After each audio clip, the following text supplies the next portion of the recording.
ನೋಡಿ ಫ್ರೆಂಡ್ಸ್, ಇದು ಇವಾಗ ಮಸಾಲ ರೆಡಿ ಆಗಿದೆ. ನೋಡಿ, ಇವಾಗ ಇದನ್ನ ಚಂದ ಮಾಡಿ ಈ ರೀತಿ ಮಿಕ್ಸ್ ಮಾಡ್ಕೊಳ್ಳುವ.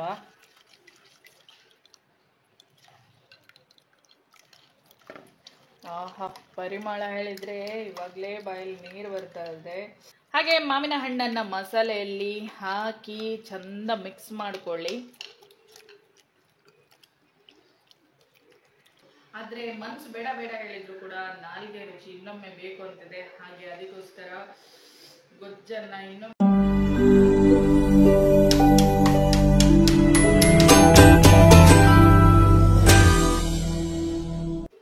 ಎಲ್ಲರಿಗೂ ನಮಸ್ಕಾರ. ಕಿಣಿಸ್ವಸರಿ ಬ್ಲಾಗ್ಸ್ ಚಾನಲ್ಗೆ ಎಲ್ಲರಿಗೂ ಸ್ವಾಗತ. ಫ್ರೆಂಡ್ಸ್, ಇವತ್ತು ನನ್ನ ಬಳಿ ಕಾಡು ಮಾವಿನ ಹಣ್ಣಿದೆ.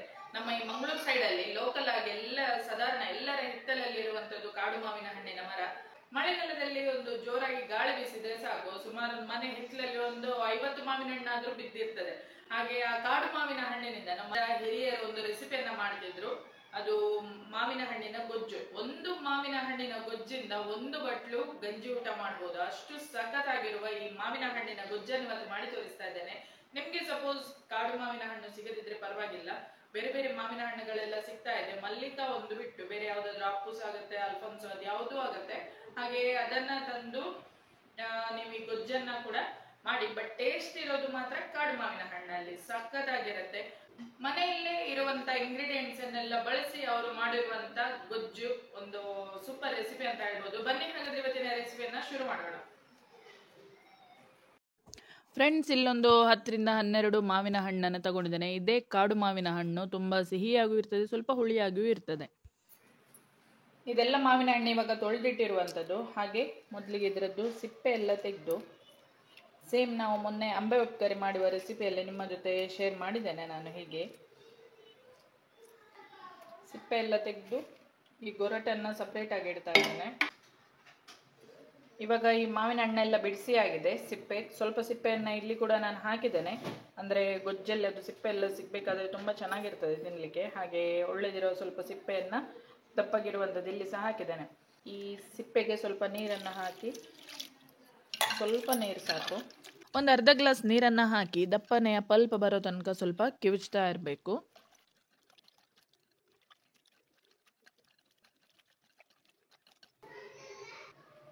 ಈಗ ಈ ಸಿಪ್ಪೆಯನ್ನು ತೆಗೆಯುವ ಇದರಿಂದ.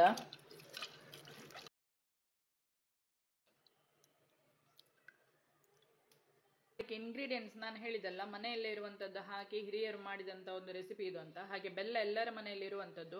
ಮಾವಿನ ಹಣ್ಣಿನ ಸಿಹಿಗೆ ಅನುಗುಣವಾಗಿ ಬೆಲ್ಲ ಹಾಕಿ. ತುಂಬ ಹುಳಿ ಇದ್ರೆ ಸ್ವಲ್ಪ ಬೆಲ್ಲ ಜಾಸ್ತಿ ಹಿಡಿತದೆ. ಅದೇ ರೀತಿ ಸ್ವಲ್ಪ ಉಪ್ಪು, ಕಲ್ಲುಪ್ಪು ತಗೊಂಡಿದ್ದೇನೆ. ಹಾಗೆ 1 ಸ್ಪೂನ್ ಅಷ್ಟು ಹಸಿ ಕೊತ್ತಂಬರಿ, ಹಾಗೆ ಹುರಿದಂಥ ಒಂದು 10 ರಿಂದ 12 ಬ್ಯಾಡಗಿ ಮೆಣಸು, ಮತ್ತು ತುಂಬ ಖಾರವಾಗಿರುವಂಥ ಒಂದು 3 ಹಸಿಮೆಣಸಿನಕಾಯಿ, ಹಾಗೆ ಒಂದು 7-8 ಎಸ್ಲು ಬೆಳ್ಳುಳ್ಳಿಯನ್ನು ತಗೊಂಡಿದ್ದೇನೆ. ಇದು ಎಲ್ಲರ ಮನೆಯಲ್ಲೂ ಕೂಡ ಇರುವಂಥದ್ದು. ಇದನ್ನು ಹಾಕಿ ಸೂಪರ್ ಆದ ರೆಸಿಪಿ.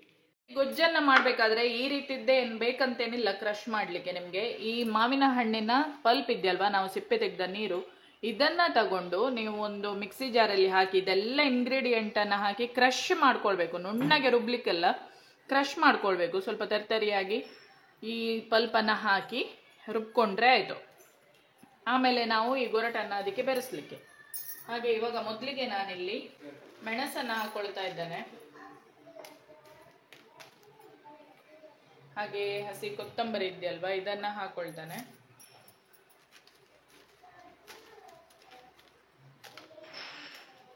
ಇದನ್ನ ಫಸ್ಟ್ ಕ್ರಶ್ ಮಾಡ್ಕೊಳ್ಳುವ. ಇದು ಹುರಿದಂತ ಮೆಣಸು, ಹಾಗೆ ಬೇಗ ಕ್ರಶ್ ಆಗುತ್ತೆ.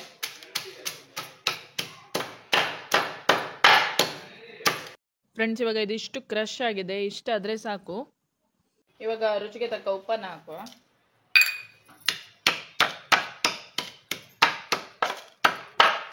ಹಾಗೆ ಈ ಬೆಳ್ಳುಳ್ಳಿಯನ್ನು ಕೂಡ ಹಾಕಿ ಜಜ್ಜಿಕೊಳ್ತೇನೆ.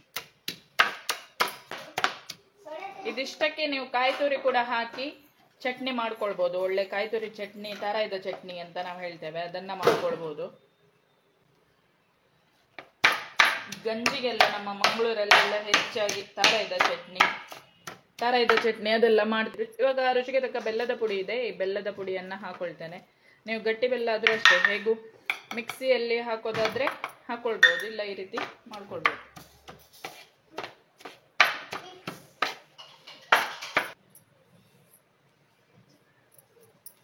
ಇದಿವಾಗ ರೆಡಿ ಆಗಿದೆ ನೋಡಿ ಫ್ರೆಂಡ್ಸ್. ಇದಿವಾಗ ಮಸಾಲ ರೆಡಿ ಆಗಿದೆ, ಒಳ್ಳೆ ಕ್ರಶ್ ಆಗಿ ಎಲ್ಲ ಕೂಡ.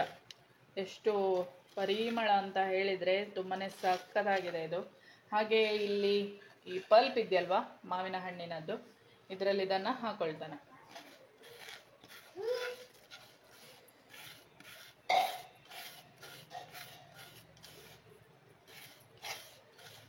ಈ ರೀತಿ ಮಿಕ್ಸ್ ಮಾಡ್ಕೊಳ್ಳುವ.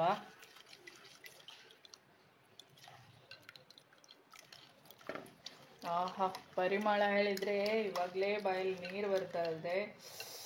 ಸೂಪರ್ ಆಗಿದೆ ಆಯಿತಾ. ಹಣ್ಣು ಅದೇ ರೀತಿ ಸಿಪ್ಪೆ ಕೂಡ ಒಂದು 4-5 ಹಾಕಿದ್ದೇನೆ. ಸ್ವಲ್ಪ ತಿನ್ನಲಿಕ್ಕೆ ಕೂಡ ಒಳ್ಳೇದಾಗ್ತದೆ ಇದರಲ್ಲಿ ಈ ರಸ ಎಲ್ಲ ಸೇರಿ.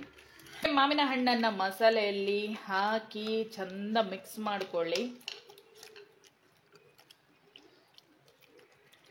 ನಾನಿವಾಗ ಗಂಜಿ ಊಟ ಮಾಡಿ ಬರ್ತೇನೆ. ತುಂಬಾ ಸಖತ್ತಾಗಿರುವ ಮಾವಿನ ಹಣ್ಣಿನ ಗೊಜ್ಜು, ಹಳ್ಳಿ ಸ್ಟೈಲ್.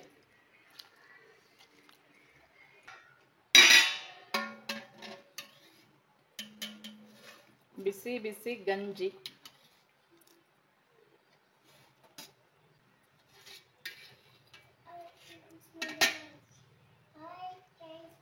ಈ ಗೊಜ್ಜಾಕಿ ಗಂಜಿ ಎಷ್ಟಾದರೂ ಊಟ ಮಾಡುವಂತಾಗ್ತದೆ ಈ ಸೆಕೆಗೆ. ವೈಟ್ ರೈಸ್ ಫಂಕ್ಷನ್ ಎಲ್ಲ ಹೋಗಿ ಸಾಕಾಯಿತು ಸೀರಿಯಸ್ಲಿ.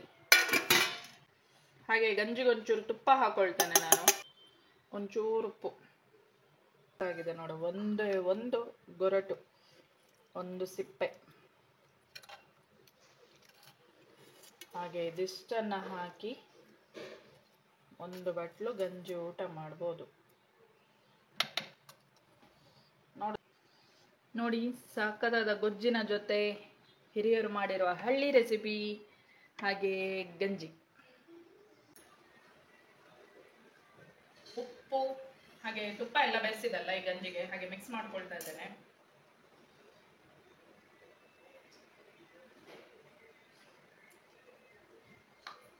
ಸೂಪರ್, ಸ್ವರ್ಗ ಸಕ್ಕತ್ತಾಗಿರುವಂಥ ಗೊಜ್ಜು, ತುಂಬಾನೇ ರುಚಿಯಾಗಿದೆ. ಖಂಡಿತ ಈ ರೆಸಿಪಿನ ನೀವು ಟ್ರೈ ಮಾಡಿ. ನಿಮಗೆ ಯಾವುದೇ ಮಾವಿನ ಹಣ್ಣು ಸಿಕ್ಕಿದ್ರೆ ಅದರದೊಮ್ಮೆ ಗೊಜ್ಜು ಮಾಡಿ. ಹಾಗೆ ಸಣ್ಣ ಸಣ್ಣ ಗೊರಟಿದ್ದು ಸಿಕ್ಕಿದ್ರೆ ಭಾರಿ ಒಳ್ಳೇದು. ಸಿಪ್ಪೆಗೆ ಸಹ ಎಲ್ಲ ಮಸಾಲೆ ಎಲ್ಲ ತಾಗಿ ಸಕ್ಕತ್ತಾಗಿದೆ.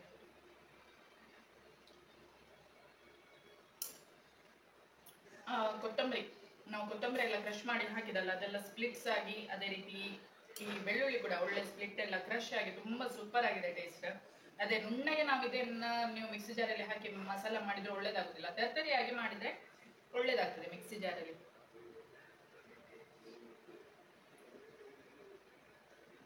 ಮಸಾಲ ಪದಾರ್ಥಗಳು ಅದೇ ರೀತಿ ಎಲ್ಲ ಫಂಕ್ಷನ್ಸ್ ಎಲ್ಲ ಅಟೆಂಡ್ ಮಾಡಿ ಶೆಕೆಗೆ ವೈಟ್ ರೈಸ್ ಊಟ ಮಾಡಿ ಸಾಕಾಯ್ತು. ಒಂಚೂರು ಗಂಜಿ ಊಟ ಮಾಡಿದ್ರೆ ಅಯ್ಯಮ್ಮ ಆಗ್ತದೆ ನಿಜ ಈ ಶೆಕೆಗೆ.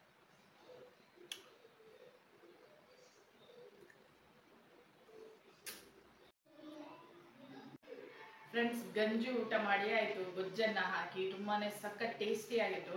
ಆದರೆ ಮನಸ್ಸು ಬೇಡ ಹೇಳಿದ್ರು ಕೂಡ ನಾಲಿಗೆ ರುಚಿ ಇನ್ನೊಮ್ಮೆ ಬೇಕು ಅಂತಿದೆ. ಹಾಗೆ ಅದಕ್ಕೋಸ್ಕರ ಗೊಜ್ಜನ್ನು ಇನ್ನೊಮ್ಮೆ ಒಂದು ಪ್ಲೇಟಲ್ಲಿ ಹಾಕೊಂಡು ತಿನ್ಲಿಕ್ಕೆ ಕೂತಿದ್ದೇನೆ.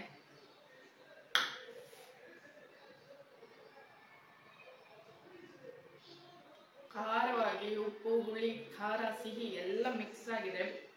ಬೆಳ್ಳುಳ್ಳಿ ಬೇಡದವರು ಬೆಳ್ಳುಳ್ಳಿಯನ್ನು ಸ್ಕಿಪ್ ಮಾಡಿ, ಆದರೆ ಬೆಳ್ಳುಳ್ಳಿ ಹಾಕಿದಂತೂ ಆಸಮ್, ಮಾತಾಡಲಿಕ್ಕೆ ಇಲ್ಲ. ಸ್ವರ್ಗ ಅಷ್ಟು ಸಕ್ಕತ್ತಾಗಿದೆ. ಸೂಪರ್ ಆಯ್ತಾ.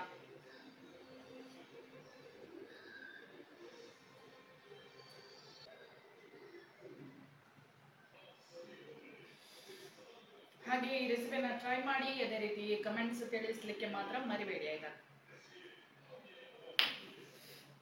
ಫ್ರೆಂಡ್ಸ್, ಇಲ್ಲಿ ನನ್ನ ಮಗಳಿಗೆ ನಾನು ಅನ್ನಕ್ಕೆ ಸ್ವಲ್ಪ ಮಾವಿನ ಹಣ್ಣಿನ ಗೊಜ್ಜು, ಅದೇ ರೀತಿ ಬೆಂಡೆಕಾಯಿ ಕೊಳಂಬು ಮಾಡಿದ್ದೆ, ಅದನ್ನು ಹಾಕಿದ್ದೆ. ಬೆಂಡೆಕಾಯಿ ಎಲ್ಲ ಹಾಗೇ ಬಿಟ್ಟಿದ್ದಾಳೆ ಅವಳು, ಬರೀ ಗೊಜ್ಜನ್ನು ಹಿಡ್ಕೊಂಡು ಊಟ ಮಾಡ್ತಾ ಇದ್ದಾಳೆ.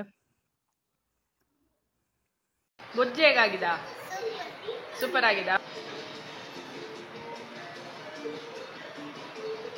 ಅವಳಿಗೆ ಮಾವಿನ ಹಣ್ಣು ಅಂದರೆ ತುಂಬಾ ಇಷ್ಟ. ಇನ್ನೊಂದ್ಸಲ ಗೊಜ್ಜು ಬೇಕು ಅಂತ ಹೇಳಿದ್ಲು, ಹಾಗೆ ಇನ್ನೊಂದ್ಸಲ ಗೊಜ್ಜನ್ನು ಬಡಿಸಿದೆ ಇವಾಗ. ಕೇಣಿಸುವ ಶ್ರೀ ಚಾನಲ್ ಫಸ್ಟ್ ಟೈಮ್ ನೋಡ್ತಿರೋದಾದರೆ ದಯವಿಟ್ಟು ಚಾನಲನ್ನು ಸಬ್ಸ್ಕ್ರೈಬ್ ಮಾಡಿ, ಬೆಲ್ಲೈಕನ್ನು ಪ್ರೆಸ್ ಮಾಡಿದರೆ ನೋಟಿಫಿಕೇಶನ್ ಬರ್ತಾ ಇರ್ತದೆ. ನೆಕ್ಸ್ಟ್ ಇನ್ನೊಂದು ಒಳ್ಳೆ ವಿಡಿಯೋ ಜೊತೆ ಮತ್ತೆ ಸಿಗ್ತೇನೆ. ಎಲ್ರಿಗೂ ಧನ್ಯವಾದ. Thank you.